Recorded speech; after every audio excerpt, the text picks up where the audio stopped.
When it comes to the clinic itself, so you've been successfully operating in Drumheller. How big's Drumheller in terms of population?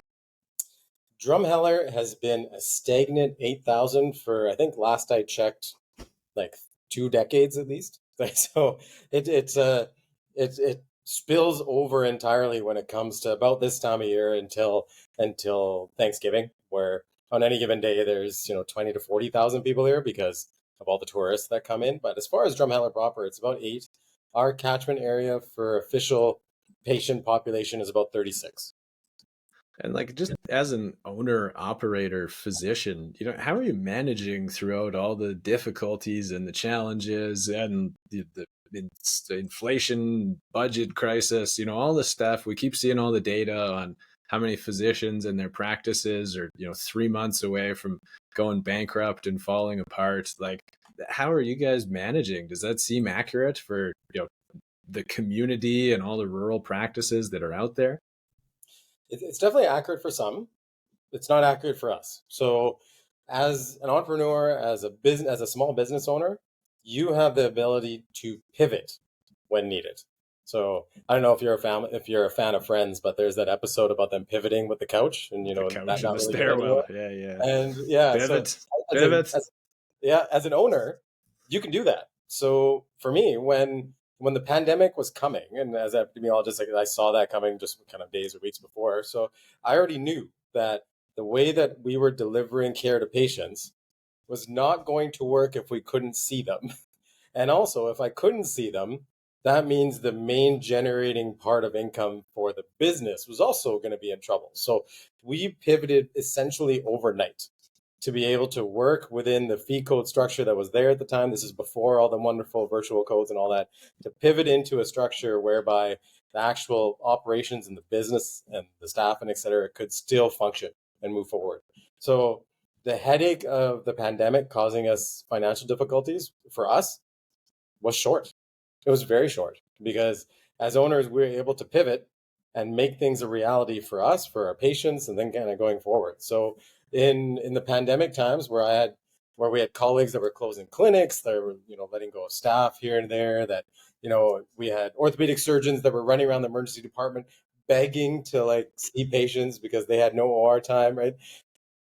We were flourishing, for lack of a better way of looking at it, because we pivoted. Our patients were all being seen, income was being generated, the operations flowed.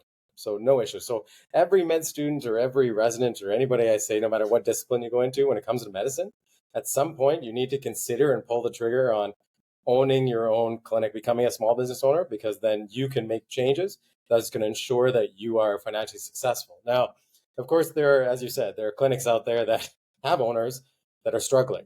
And the unfortunate scenario there is that they accepted colleagues, like non-owners, into the group that just aren't pulling their weight, don't want to pay the overhead, don't understand the operations, don't understand that staff aren't free.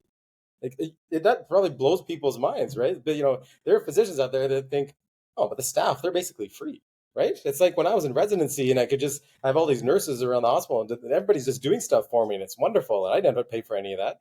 Like, physicians, like, they lack that kind of reality. And that's the unfortunate thing with some of my owner colleagues, is that they've unfortunately, that you need numbers, right? So you can't always wait for the perfect colleague, but you let too many of them in and it sinks you, and it's a major issue.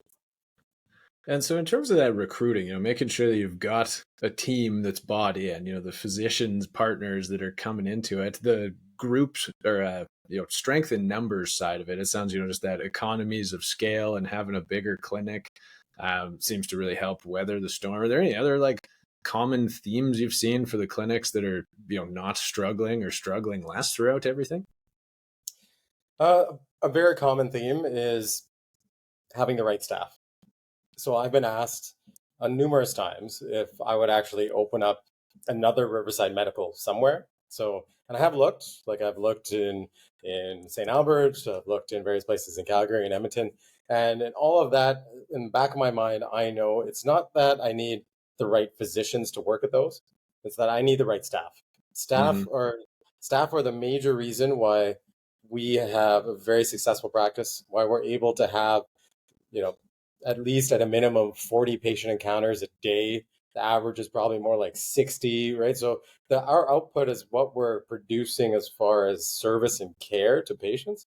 That's not because I'm a crazy robot physician that's doing all this, because I have staff that has a ton of knowledge, that has a lot of buy-in to the patients as well. Like the staff they're part of the care team. And I'm not talking about just the ones that have specific healthcare background and knowledge. I'm talking about everybody that we have here, and that's the major thing. So that's what very common across all my other colleagues that didn't have many issues, at least as far as being an owner, is that you have the right staff. You have the right staff. To be honest, you have the right staff. You can tell the wrong physicians to take a hike. It just doesn't matter.